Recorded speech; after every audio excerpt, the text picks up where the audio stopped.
Hello engineers, कैसे हैं आप। आज मैं आपके लिए लेके आया हूँ सिविल इंजीनियरिंग इंडस्ट्री का सबसे हॉट टॉपिक। वो है बीबीएस, जिसे हम शॉर्टकट में बीबीएस बोलते हैं, जिसका नाम है बार बेंडिंग शेड्यूल। तो बार बेंडिंग शेड्यूल जो है लोगों को बहुत मुश्किल लगता है। आज मैं आपको एक शॉर्टकट और बहुत आसान तरीका लेके आया हूँ, ताकि आप साइट पे बीबीएस निकाल पाएँ और अपने जो वेंडर्स हैं उनसे काम करवा पाएँ, उनको पूरी कट लेंथ आप दे पाएँ और आपका स्टील जो है वो स्क्रैप में ना जाए और वेस्टेज ना जाए। साथ ही आप बिलिंग एंड क्वांटिटी में भी अपने आप को एक्सपर्ट कर पाएँ। तो चलिए, सबसे पहले मैं आपको एक ड्राइंग बताऊंगा, आप उस ड्राइंग को समझेंगे, उसके बाद ही हम आगे डिस्कस करेंगे। क्योंकि बीबीएस निकालने के लिए आपको स्ट्रक्चर डिटेल चाहिए होती है, वो मैंने यहाँ पे बनाई हुई है। मैं एक बीबीएस बता रहा हूँ जो बीबीएस है ड्रेन का। तो इसमें सबसे पहले नीचे है 150 mm की पीसीसी, 300 mm की राफ्ट, 3.1 मीटर की जो है राफ्ट बॉटम से, और वॉल हाइट है, यानी कि अगर 300 माइनस कर दोगे तो 2.8 मीटर की वॉल आएगी इसमें। जो मैंने किलर नीचे से लिए क्योंकि हमें टोटल चाहिए होगी। किलर स्पैन है जो ड्रेन का, वो है 1 मीटर, 250 की अपनी वॉल, तो यानी कि 1500 यानी 1.5 हो जाएगा। अब हम सबसे पहले सरिया को देखते हैं, स्टील को देखते हैं। तो यहाँ पर हमारा पहला जो सरिया वो है ए की डिटेल है, यानी कि यहाँ से नीचे आओगे आप, वही लेंथ सीधा जाएगी और वही लेंथ आउटर से ऊपर हो जाएगी, यानी कि यू बनेगा पूरा, इसीलिए यू शेप ड्रेन है। तो यहाँ पे 12 mm का डाया यूज़ हुआ है 250 की स्पेसिंग पे। हमारा जो पहला बार है वो, उसका नाम भी हम यू बार दे देंगे, वो है। स्ट्रक्चर डिटेल आप पढ़ना सीखेंगे। वॉल इनर, यहाँ से हम सीधा, ये मैंने ऐसे बना दिया है पर ये है नहीं इसमें नीचे से एल होगा, ये नीचे लिया और यहाँ से एल दे दिया। ये भी सेम, डाया 12 और स्पेसिंग 250। फिर तीसरा है राफ्ट टॉप, इसमें टोटल 5 सरिया हमारी यूज़ हो रही है। तीसरा है राफ्ट टॉप। राफ्ट टॉप यहाँ से ऊपर, यहाँ से सीधा, यहाँ से नीचे, यानी कि 300 का है तो 50-50 का कवर छोड़ देंगे तो 200 बच जाएगा। और लेंथ पूरी 1500 है, 50-50 का कवर छोड़ देगा, 1400 बच जाएगा।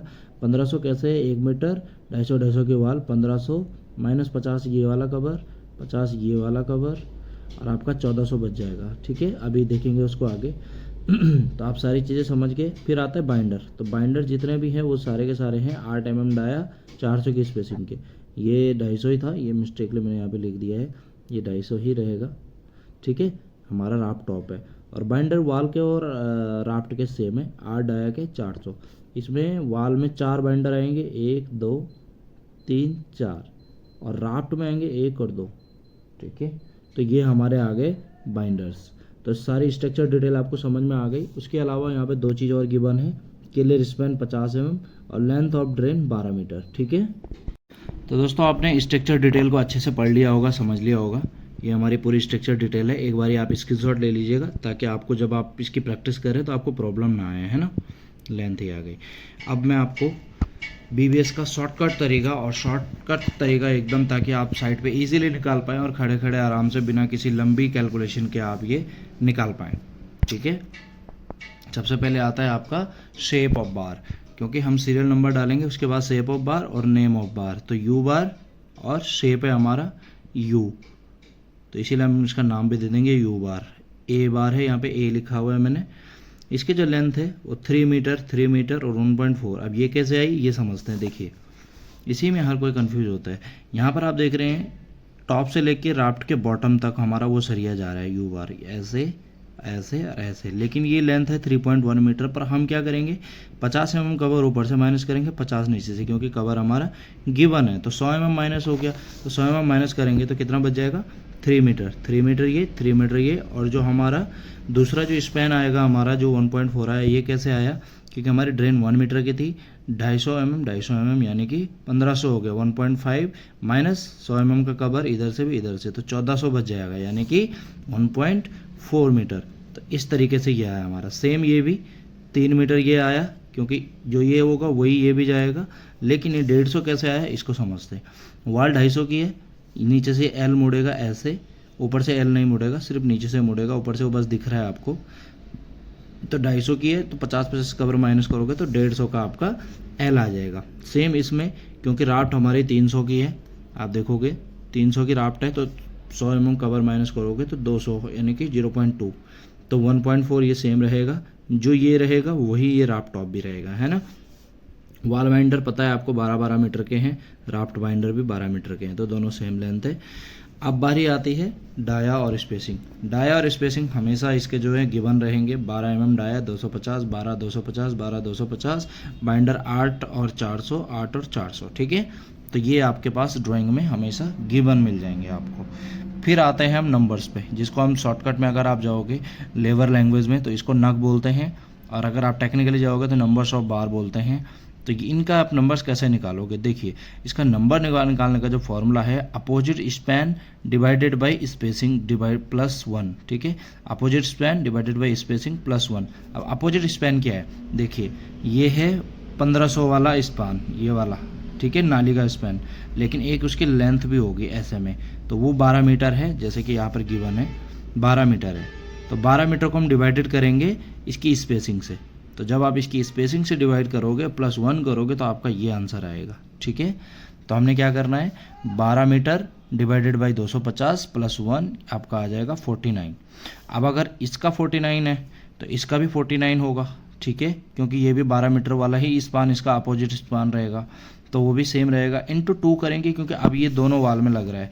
यू बार तो हमारा एक ही था, ऐसे ऐसे ऐसे, लेकिन ये इनर एक इधर लगेगा एक इधर लगेगा, तो इसलिए इसका इंटू 2 कर देंगे तो 98 हो जाएगा।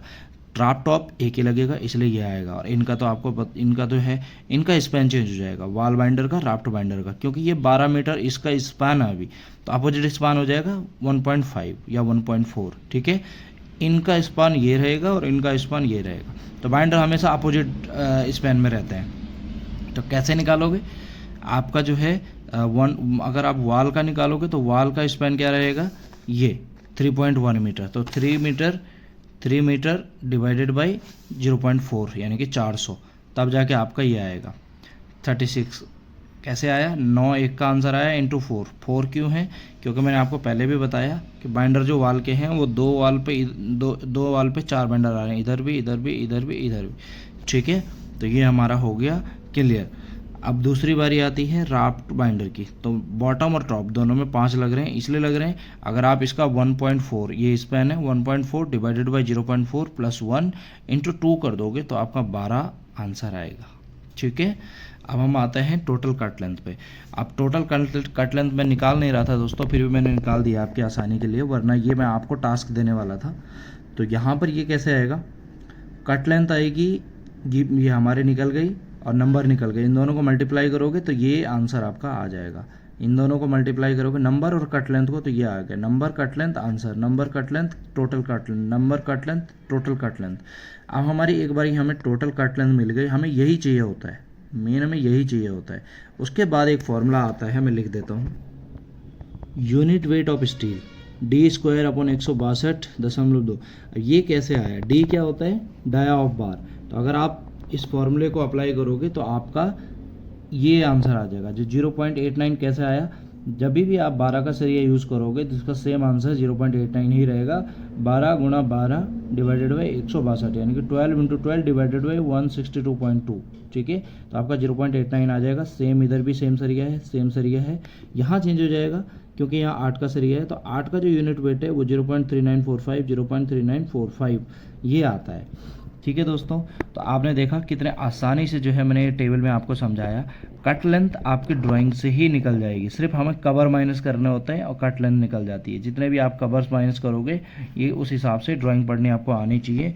यहाँ से आप ये वाला एल निकालना है तो 250 माइनस 50 50 100, तो ये आ जाएगा 150। तो इस तरीके से आपको कवर माइनस करके सारे लेंथ निकालनी होती है, ठीक है। उसके बाद अब मैं आपको टास्क दे रहा हूँ दोस्तों, आप कमेंट बॉक्स में मुझे बताइए कि टोटल वेट ऑफ स्टील, यहाँ पे टोटल वेट चाहिए मुझे स्टील का, वो कैसे निकलेगा। आपको सबसे पहले इन दोनों को मल्टीप्लाई करना है और यहाँ पर आंसर लिखना है, ठीक है। इन दोनों को मल्टीप्लाई करना है, यहाँ पे आंसर लिखोगे, इन दोनों का इधर आंसर लिखोगे, इन दोनों का इधर आंसर लिखोगे, इन दोनों का जो इंटू करके आएगा वो इधर लिखोगे और यहाँ पर टोटल वेट लिखोगे आप, ठीक है। ये केजी में निकलता है। तो मैं जानना चाहता हूँ कि आप लोग जिन जिन लोगों ने मेरी वीडियो देखी है वो मुझे बताएंगे कि टोटल वेट ऑफ स्टील इस ड्राइंग में कितना लग रहा है। इससे ये पता चल जाएगा कि आप जब ऑर्डर मारोगे, ऑर्डर करोगे कि आपकी साइट पे इस ड्रेन के लिए कितना सरिया लग रहा है 12 मीटर के लिए। वैसे 12 मीटर के लिए कोई ऑर्डर ऐसा होता नहीं है, 12 मीटर की आसानी से ड्रेन भी नहीं होती, वो बस एक सेक्शन मैंने लिया हुआ है, वरना कभी 250 मीटर 300 मीटर तो उसको मल्टीप्लाई उतने हिसाब से आप कर दोगे तो आ जाएगा। फिलहाल हम 12 मीटर का ले रहे हैं, तो 12 मीटर पे कितना सरिया आपका इस ड्रेन में लगेगा वो अभी निकलेगा, और वो आप निकालेंगे। वो कैसे निकालेंगे, इन सब को मल्टीप्लाई करेंगे, और जब ये सारे आंसर आपके आ जाएंगे तो इन सब को जब प्लस करोगे आप, तो टोटल वेट आपका यहाँ पर आ जाएगा। तो आप लोग मुझे कमेंट बॉक्स में बताएं कि आपका क्या आंसर है। मैं ज़रूर उस पर रिस्पॉन्स यस करूँगा जिसका आंसर ओके होगा, और जिसका आंसर ओके नहीं होगा उस पर मैं नो करूँगा, ठीक है, उस पर मैं नो कर दूँगा। तो आप मुझे फटाफट से कमेंट कीजिए और आपका क्या आंसर आता है। आप तभी एक अच्छे सिविल इंजीनियर बन पाएंगे जब आप बीबीएस निकालेंगे। Thank you so much.